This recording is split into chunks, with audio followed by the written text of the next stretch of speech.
Bom, então bom dia a todos, grande alegria estar aqui com vocês e chegando nesse fecho desses dias que, ao encontrar com a Isabelle ali na entrada, ela já me contou o quão impactante tem sido e eu só fico imaginando os desdobramentos disso para dentro da realidade brasileira, a partir de pessoas como vocês, que se dispõem a servir e se dispõem a servir a Deus na causa do pobre, e não somente a servir, mas como amá-los, como também repartir com eles a mensagem do Evangelho. Então, uma alegria muito grande para mim estar aqui com vocês. E eu queria começar esse nosso tempo, que é um tempo de devoção. Eu acho que durante esses dias vocês já experimentaram muitas palestras de cunho mais voltado para a realidade social, e agora é um momento de devoção, um momento para o coração, e eu acho isso muito importante.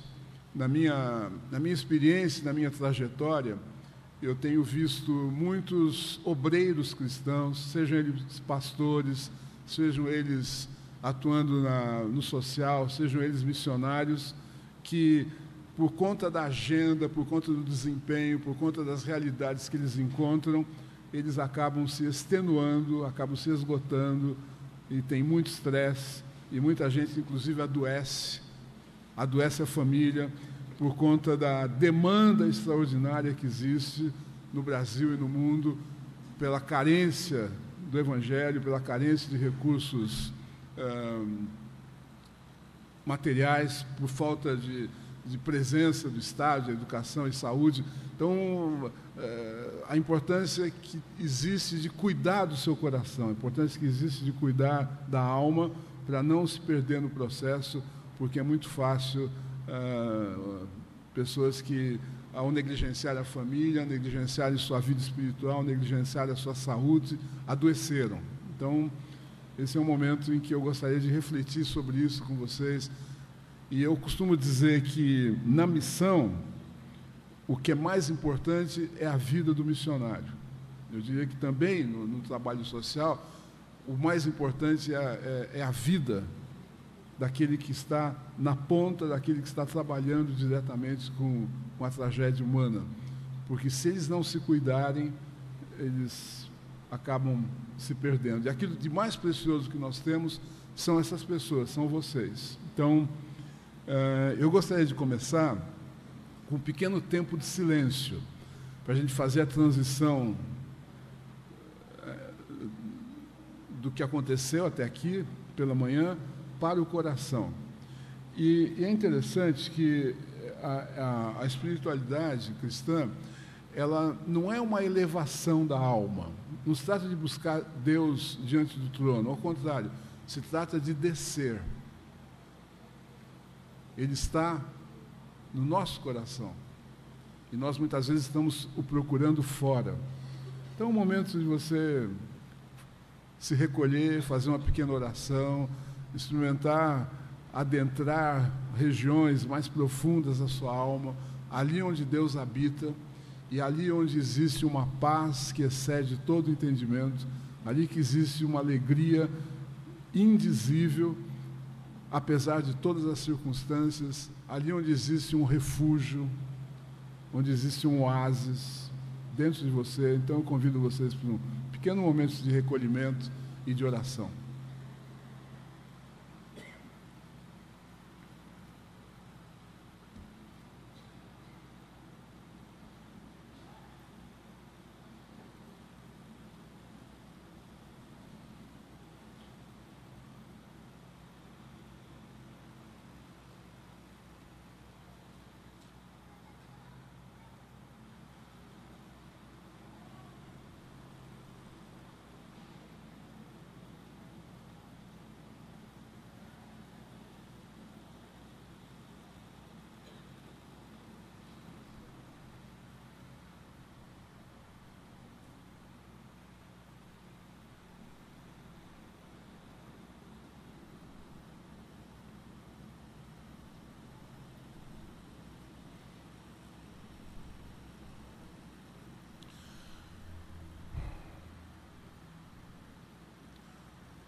Pai amado, nós queremos te agradecer pela Tua palavra, que é lâmpada para os nossos pés, que é alimento para as nossas almas, e te agradecer também pelo Teu Espírito Santo, que nos ilumina, que nos guia e que derrama o amor de Deus nos nossos corações. E agora, Senhor, com a Tua palavra aberta e também com a presença do Teu Espírito Santo, nós queremos nos abrir à Tua palavra e ao Espírito, para que mais uma vez Tu fales aos nossos corações. E essa Tua fala, Senhor, traga ao longo da nossa vida, cada vez que nós abrimos a Tua palavra e chamamos para o Teu Espírito Santo, pequenas transformações no nosso caráter, no nosso modo de agir, no nosso modo de nos relacionarmos contigo e uns com os outros, de forma, ó Pai amado, que palavra aberta, presença do Espírito e coração aberto possa, ao longo da nossa vida, nos tornar mais parecidos com Jesus Cristo. Nós cremos nisso, Senhor, que a Tua palavra e a presença do Espírito realiza esse processo do discipulado, Senhor. Nós cremos nisso. E por isso nós nos disponibilizamos mais uma vez nas Tuas mãos, no nome de Cristo Jesus. Amém. Então, para falar um pouco desse meu tema, que é seguir Jesus, eu queria olhar um pouco para a vida do apóstolo João. O apóstolo João é uma das pessoas que mais de perto conheceu Jesus Cristo. Jesus Cristo, que tem aí cerca de 120 seguidores quando ele morre, e que tem um grupo de 70 que ele conheceu mais de perto, ele enviou para uma missão, ouviu o relatório, deu um retorno. Daí ele tem um outro grupo aí de umas 20 pessoas, que são os 12, mais aqueles que são citados nominalmente nas Escrituras, como os 3 irmãos, Lázaro, Maria e Marta, e outros. E daí tem os 12. Mas entre os 12, ele tem 3 que são mais chegados a ele, que é Pedro, Tiago e João, que em alguns momentos, como no Monte da Transfiguração, na cura da menina, ele só leva os 3. E entre os 3, tem um que é o discípulo amado, que é João. E quando nós lemos a Bíblia com olhos mais abertos, nós não vemos João como um personagem histórico que viveu com Jesus há 2000 anos atrás, mas nós vemos cada um de nós como João. Porque esse é o lugar que nós almejamos. Nós queremos ser amados de Jesus. Nós queremos ser íntimos de Jesus. E João, então, ele representa essa humanidade que pode se tornar íntima de Jesus pelos méritos da salvação na cruz do Calvário. Então, sou eu e você, e a gente vai, então, poder caminhar com Jesus e nos reconhecendo em João, de forma tal que essa palavra que acontece no tempo e no espaço há 2000 anos atrás, se reatualize hoje. E a gente possa experimentar aquilo que João experimentou. Porque essa é a realidade da palavra. É experimentar aquilo que os personagens das Escrituras experimentam diante da revelação de Deus, aqui e agora, porque essa palavra dita a João, a Elias, a Moisés, não está preso no tempo e na história. Ela é uma palavra eterna, continua ecoando, continua falando hoje tal qual ela falou naqueles contextos históricos com aqueles homens. É assim que eu leio as Escrituras. Então a gente começa com João em Samaria, capítulo 9 do livro de Lucas, e versículos 51 a 56. Aqui tem vários experts em Bíblia, então não vou nem ficar lendo todo o texto, mas Jesus quer ir para Jerusalém e precisava passar no território dos samaritanos. Ora, os samaritanos eram um povo desprezado pelos judeus. Eles eram meio judeus, tanto etnicamente como religiosamente, mas etnicamente eles tinham uma mistura, porque eles, no cativeiro da Babilônia, eles se misturaram com os assírios, e também eles tinham uma religião que era meia sincrética, era meia judaica, mas tinha outros elementos. Então os judeus desprezavam, era um preconceito, era um ódio, era uma coisa assim feia, uma coisa de muitos e muitos séculos já.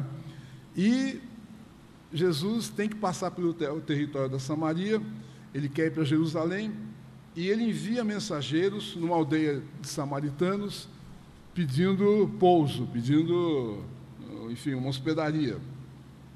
E os samaritanos, quando viram os mensageiros, olharam bem e falaram assim: não, aqui a gente não recebe judeu.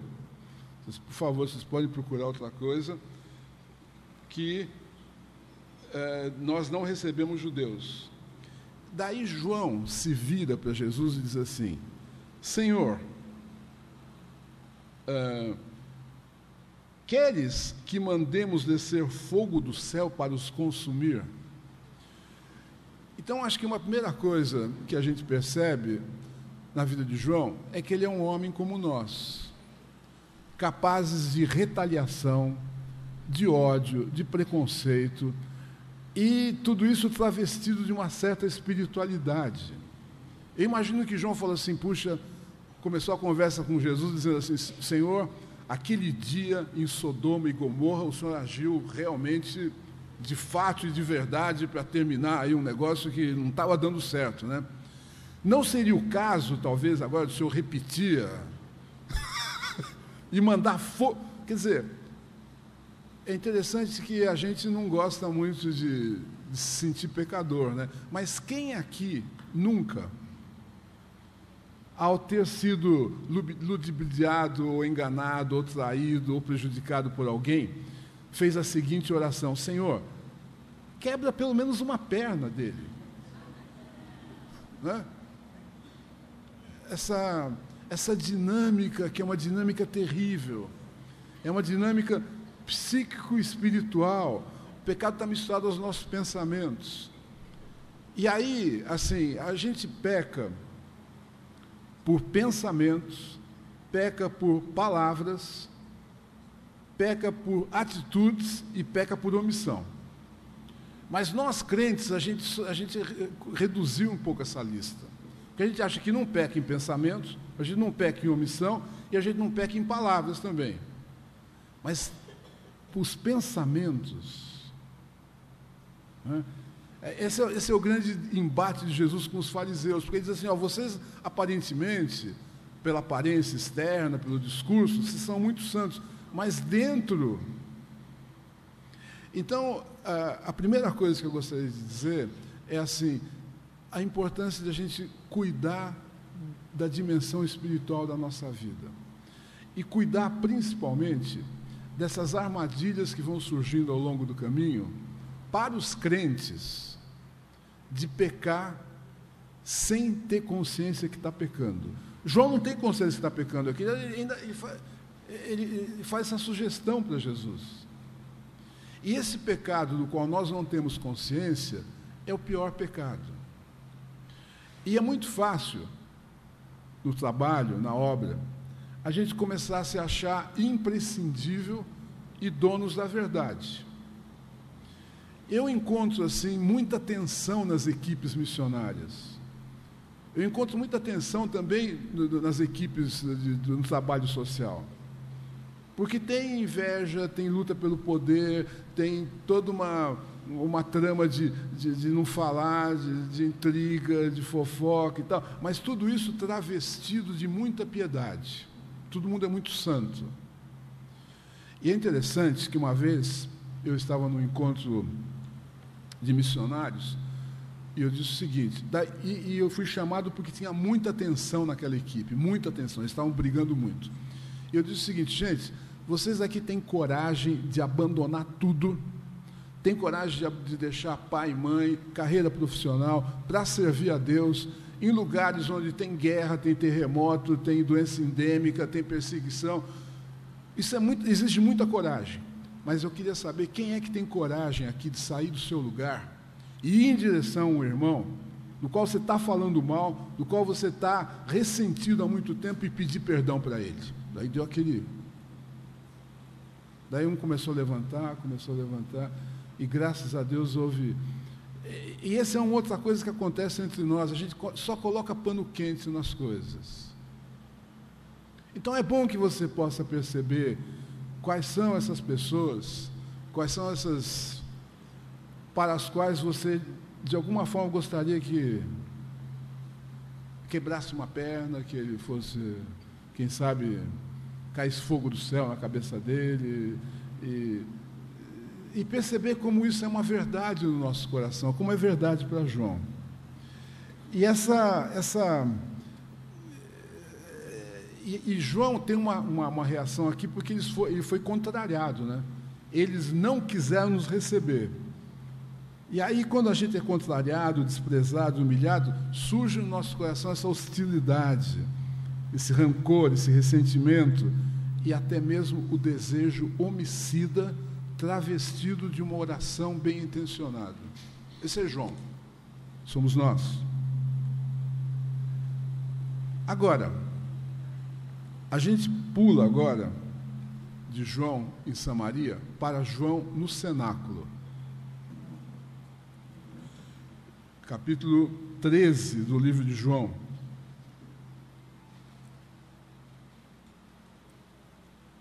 Versículos 23. Diz assim: Ora, estava ali aconchegado a Jesus um dos seus discípulos, aquele a quem amava. É a ceia. Jesus diz: um de vocês vai me trair. E nessa hora de grande tensão, é a última ceia de Jesus com seus discípulos, ele sabe que ele vai morrer, o traidor está à mesa, ele já lavou os pés dos discípulos, surge um mal-estar na mesa, porque Jesus diz: um de vocês vai me trair.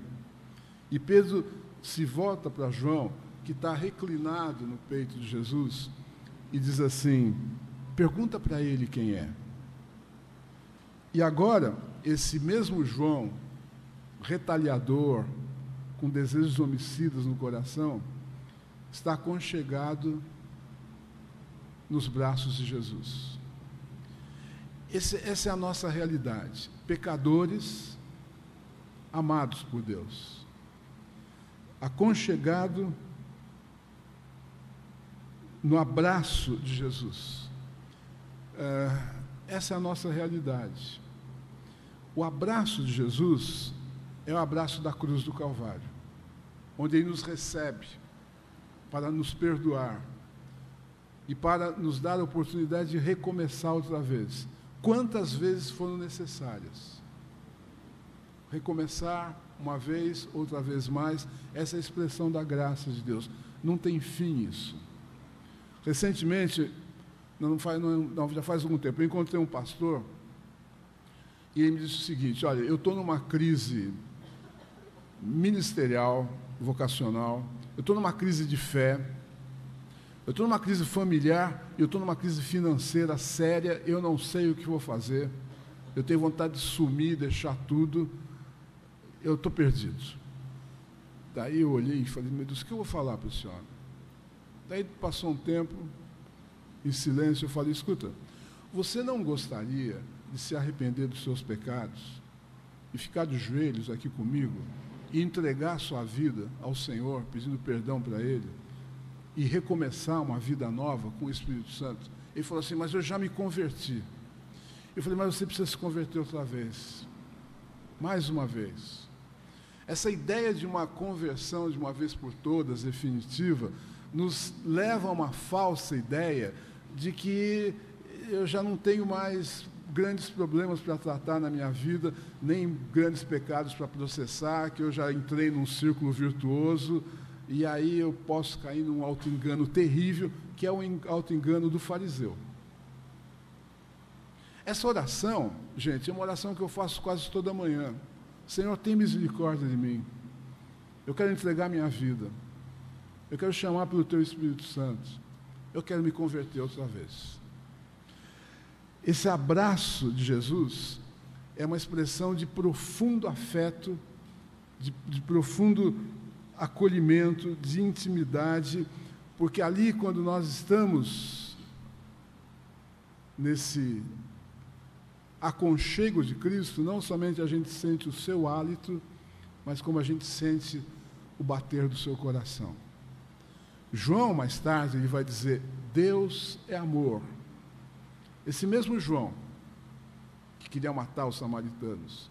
E, portanto, amados, amemo-nos uns aos outros, porque todo aquele que ama procede de Deus e é de Deus. Na realidade, a experiência cristã tem o amor como primazia. Quando ele diz Deus é amor, é a grande definição do Deus que nós cremos.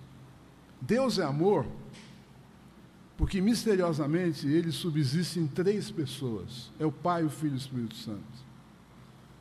Não se trata de fazer teologia racional para compreender a Trindade, mas trata-se de receber este como um mistério de Deus que nós recebemos de joelhos e extasiados.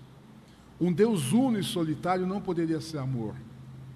Ele tem uma perfeita triangulação de amor o tempo todo, porque são 3 iguais em dignidade, em poder e majestade, mas que estão voltados de tal forma um para o outro, que se interpenetram num eterno abraço de amor, e nós olhamos e vemos um. Por isso, amados, ainda que eu dê todos os meus bens aos pobres, pode ser até motivado por ideologia, por uma má consciência, mas se eu não amá-los, se eu não estabelecer vínculos de alguma forma com eles, me identificar com eles e experimentar a realidade deles mais próxima de mim, através de vínculos de afeto, não serve para nada. João começa a compreender isso a partir de uma experiência com Deus. Porque, amados, o amor que nós amamos a Deus é sempre uma pálida resposta do grande amor com que nós fomos amados. Quanto mais nós nos sentimos amados, mais nós vamos responder amorosamente. Esse é o grande tema das Escrituras. E João sabe disso, ele conhece isso.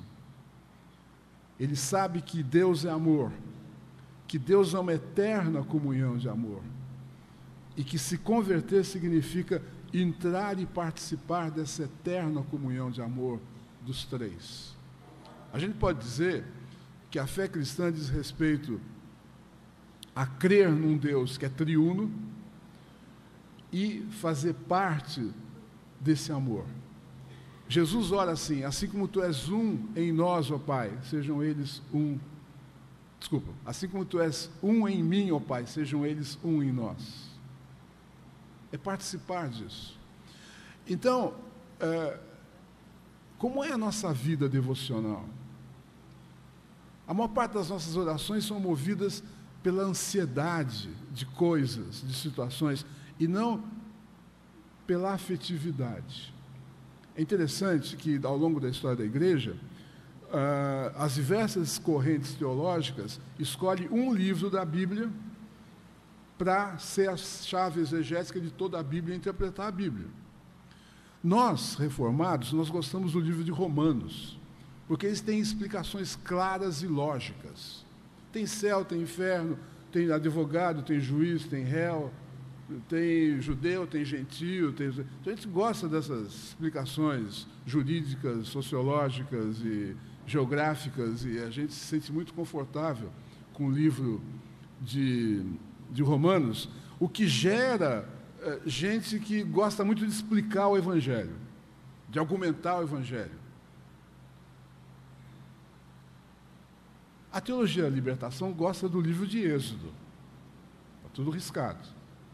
É o Deus que liberta da opressão, Deus que liberta da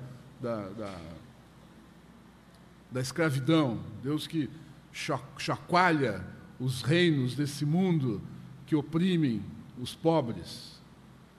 O que é uma verdade. O livro de Êxodo é importante. Cada uma dessas tem suas verdades. Os pentecostais gostam do livro de Atos. Estão lá orando e desce o Espírito Santo e aquele fervor, aquele fogo, Agora, a teologia da prosperidade não precisa nem de um livro da Bíblia. Basta o capítulo 28 de Gênesis, que são as bênçãos materiais para Israel em decorrência da obediência. E lá onde está escrito, não colocarei vocês como cauda, mas como cabeça. Eles adoram isso aí, tudo gira em torno disso. Agora, para a mística cristã dos pais do deserto, dos doutores, dos santos da igreja, antes da reforma, o livro que explica a Bíblia é Cantares de Salomão. O pai é o amante, o filho é o amado, o Espírito Santo é o amor, e essa figura do noivo, da noiva, a figura que aparece em Oséias, de um Deus que quer nos desposar. E nesse sentido, João da Cruz diz que diante de Deus nós somos todos fêmeas, porque nós precisamos ser penetrados pela sua graça e pelo seu amor, para nos fertilizar da vida de Cristo. Ou seja, exige uma absoluta vulnerabilidade e entrega e uma afetividade que pode dizer, eu sou do meu amado e ele tem saudades de mim. Orar desse jeito, é uma relação de afeto, de vínculo com Deus, que vai pautando as outras relações que eu tenho também por esse vínculo, por esse afeto. Em outras palavras, é o abraço que o pai dá no filho pródigo que vai dar sentido a todos os outros abraços que eu vou dar na vida. Senão são aqueles abraços meio... Esse abraço, esse acolhimento. Então, o amor de Cristo é a única resposta a essa violência, a esse preconceito, a esse egoísmo que está no coração do homem. Por isso, ao longo de todo o trabalho missionário, social que a gente está fazendo, precisa do anúncio do Evangelho para a conversão. Para que o amor de Deus alcance as pessoas e esse amor possa ser derramado nos corações de forma que nós tenhamos essas relações permeadas de bem-querer. Agora, isso traz uma enorme responsabilidade para nós, porque nisto serão conhecidos que são meus discípulos, pelo amor que têm uns com os outros. Como é a nossa vida comunitária? Eu vejo tanto conflito, e o conflito é bem-vindo porque faz parte da experiência humana, mas são conflitos que terminam em ruptura, em gente batendo porta, em bate-boca. Conflito, sim, é bem-vindo, e nós vamos ter muitos conflitos, mas eles podem terminar com perdão e restauração. Então comece a olhar um pouco para o entorno da sua vida, sua relação com Deus, sua relação mais próxima, porque de nada adianta salvar o mundo e perder a sua alma, de nada adianta salvar o mundo e perder a família, ou ter uma úlcera, ou um AVC com 40 anos de idade. Então João sabe disso, e é nesse seu abraço que essas tendências destrutivas que estão no nosso coração vão sendo transformadas, e a gente vai se tornando mais parecido com aquele que é o grande objeto do meu amor, Ele, Jesus Cristo. Então, cenáculo, Samaria, agora a gente vai lá para o Calvário. Isso aqui, nós vamos em João 19. Diz o texto seguinte: e junto à cruz estavam a mãe de Jesus, a irmã dela, e Maria, mulher de Clopas, e Maria Madalena. Vendo Jesus sua mãe, e junto a ela o discípulo amado, disse: mulher, eis aí o teu filho. Depois disse ao discípulo: eis aí a tua mãe. Desta hora em diante, o discípulo a tomou para a sua casa. João é um apóstolo. Ele é uma figura-chave na igreja nascente e no Novo Testamento. No entanto, e vai ter uma tarefa global na igreja primitiva, no entanto, a incumbência dada por Jesus a esse homem é cuidar de uma viúva, porque possivelmente ela é viúva, não se fala mais de José há algum tempo, e que vai perder o seu filho. Uma mulher ferida, uma mulher carente. Uma viúva naquela época era por isso a religião pura e sem mal, cuidar de viúvas, de órfãos, ela não ia ter. E ele a leva para casa. Aí, novamente, essa sequência dessa lógica do amor e da afetividade no cuidado com o outro. Porque cuidar não é mandar uma cesta básica uma vez por mês. É levar para casa. Isso, dentro do serviço social, claro, a gente não vai pensar nessa categoria, mas, assim, é fazer vínculo, é se relacionar, é ser expressão do amor de Deus na vida do outro, não somente na questão material, mas em outras questões que dizem respeito à enorme carência de afetividade. Muitas vezes, basta olhar no rosto e uma palavra de encorajamento.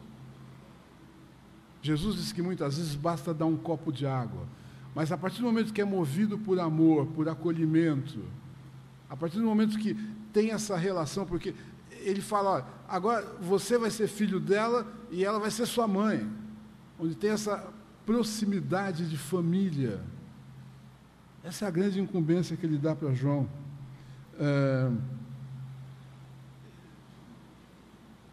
João, o amigo de Cristo, recebe dele esse chamado e essa missão.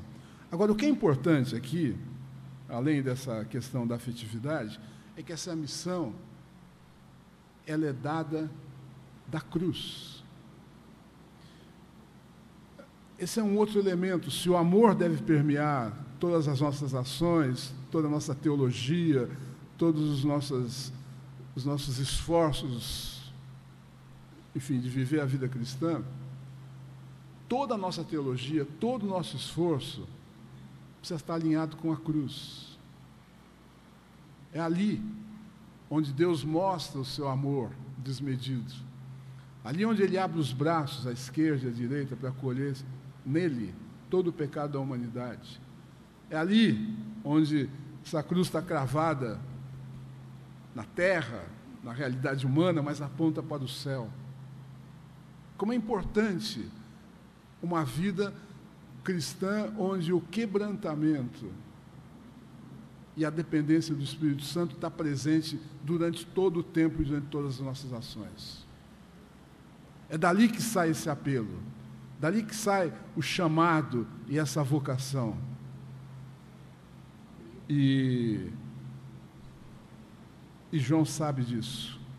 Ele que tem uma tarefa global de apóstolo, ele que tem uma enorme experiência de estar com Jesus Cristo, recebe como missão cuidar de uma viúva. E aí, finalmente, para terminar, eu gostaria de ir com vocês para a ilha de Patmos com João. E aí, João está vivendo essa grande perseguição de Domiciano, começou aí no ano de 80, e que decide acabar com os cristãos, porque era uma ameaça ao Império Romano. O Império Romano é baseado no culto ao imperador. Ora, tinha um grupo subversivo dizendo, nós não vamos cultuar imperador nenhum, nós só cultuamos a Cristo. Isso era uma ameaça. E é um momento, então, que a igreja nascente enfrenta uma brutal perseguição. Muitos vão ser martirizados, muitos vão ser mortos. E alguns têm que partir para o exílio, como João, que deixa Jerusalém e vai parar na ilha de Patmos. Ele é um refugiado. E ali, na ilha de Patmos, onde solidão, medo, ostracismo, ali onde João está sofrendo essa grande frustração de ter deixado tudo, de ter acreditado no reino messiânico, ver tudo aquilo desmoronar e ver seus amigos sendo mortos, sendo exilados, o céu se abre e ele começa a ter visões. E no capítulo 5, ele tem uma visão de um livro selado que ninguém consegue abrir. Na minha imaginação, esse livro selado que ninguém consegue abrir são as grandes questões que a gente tem e que a gente não consegue resolver, por mais que a gente explique. Esse avanço do mal. Como é possível, numa causa que é justa, que é boa e que foi ordenada pelo próprio Cristo, sofrer tanto nas mãos de um mundo ímpio? Como é possível ser justo e bom num mundo tão ímpio, tão ruim, de tanta violência, de tanta perseguição? E aí ninguém consegue abrir, ele chora, e aí, nesse momento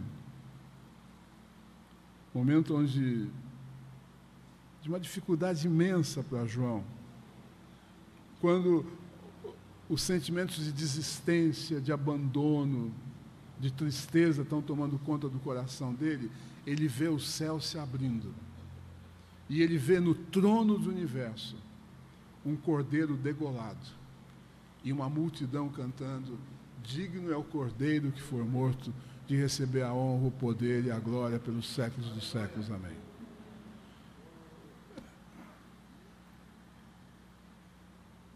Aquele que venceu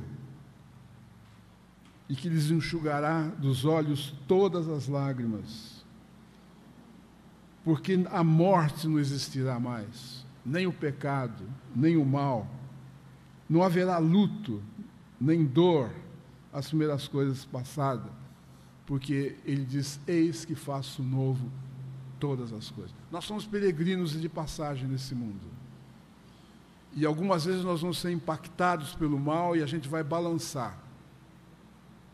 A gente abre o jornal e vê essa realidade acontecendo nos dias de hoje, com brutais perseguições de cristãos e não cristãos, que estão morrendo, e num mundo onde nós temos tudo para que haja justiça e haja provisão e haja compreensão e entendimento entre todos os povos, mas o que a gente vê...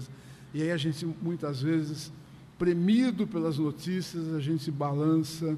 E é nessa hora, então, que a gente olha para os céus e vê a vitória do Cordeiro, não como uma fuga escapista, não como uma fuga do cotidiano, mas para poder continuar enfrentando o mal com esperança e com alegria, e com coragem, porque Ele já deu a palavra final. Então, amados, eu acho que nesse processo de formação espiritual, nesse processo do discipulado com Cristo, nós temos os nossos dias de Samaria. Nos tornamos hostis, ressentidos, discriminatórios, desafeiçoados e desejosos do mal para os nossos inimigos. Faz parte. Mas nessa hora a gente tem que saber que nós somos também acolhidos pelo abraço de Jesus, que nos ama. E o seu amor é um amor absolutamente incondicional, imerecido e irretribuível. E resta-me tão simplesmente me render a esse amor e descansar nos seus braços, onde, a partir de uma atitude quebrantada, Ele vai processar esse meu pecado, levando sobre Ele e me perdoar e me encher com o seu Espírito Santo, cujo fruto é o amor. Essa transformação. E aí, é poder ouvir que a nossa vocação é firmada por aquele que, ao assumir o nosso pecado na cruz, diz: vai e cuida de quem não pode ser cuidado. É debaixo desse olhar. Vai e cuida daquele que não vai poder retribuir, mas cuida como se fosse a tua mãe, como se fosse o teu irmão. Porque quando, mais tarde, Jesus, o pessoal diz, está aí fora o teu irmão, tua mãe, teus irmãos, ele diz assim, é meu irmão e minha mãe, todos aqueles que fazem a minha vontade. Relações de afeto, de família. Mesmo que tenha uma missão global, de visibilidade, é na casa, é na proximidade, na intimidade, e é aos pés da cruz que a gente vive isso. Ele nos chama para um serviço desinteressado e afetivo no mundo.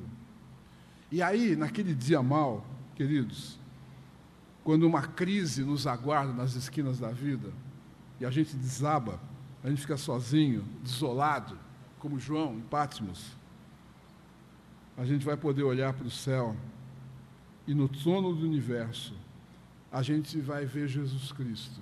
E sem que a gente tenha uma resposta final que possa explicar o sofrimento humano, a gente vai entender que tudo isso passa e que o mal tem prazo de validade, mas o bem é eterno.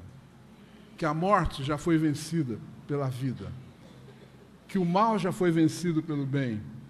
E que, sem que a gente tenha uma resposta para o sofrimento humano, a gente entende que Deus se identifica e sofre. A resposta de Deus ao sofrimento humano foi sofrer humanamente. E ao sofrer humanamente, Ele recebe sobre si toda a maldade do mundo. E Ele responde com um grande amor. E com isso Ele quebra o ciclo do mal. O mal já tem prazo de validade. E vem aí um novo céu e uma nova terra. E a luz de Deus vai brilhar eternamente. Não digo isso como um escape escatológico, mas para a gente saber que a gente pode continuar enfrentando o mal que está em nós, e no outro, e no mundo, com coragem, com alegria, com leveza, mas com muito amor. Com esse amor de Deus derramado no nosso coração, que ao transbordar vai criar comunidades amorosas, ternas, gentis, bondosas, que respondem não o mal com o mal, mas o mal com o bem. Então, a vida cristã tem a ver com esse contínuo caminho de crescimento. Arrependimento, fé, esperança, amor. E cada um de nós, como João, é chamado a fazer esse itinerário, que passa pela Samaria, onde o pecado se torna claro, mas passa pelo cenáculo, onde o amor de Deus se torna evidente, me abraça e me acolhe. Passa pelo Calvário, onde eu sou chamado a servir como Ele serviu. Novo mandamento vos dou, que ameis uns aos outros como eu vos amei, com renúncia, com sacrifício. E naquele dia mau, que às vezes são vários, eu continuo servindo, eu continuo amando, cheio de esperança, de alegria e de coragem para ser aquilo que Deus quer que eu seja, um instrumento nas suas mãos para construir um mundo melhor a partir da fé, da esperança e do amor, e que Deus nos abençoe. Amém. Eu queria que a gente fizesse um pequeno momento de silêncio para você fazer uma oração aí do seu lugar em resposta a essa palavra que Deus nos trouxe nessa manhã. Muito obrigado.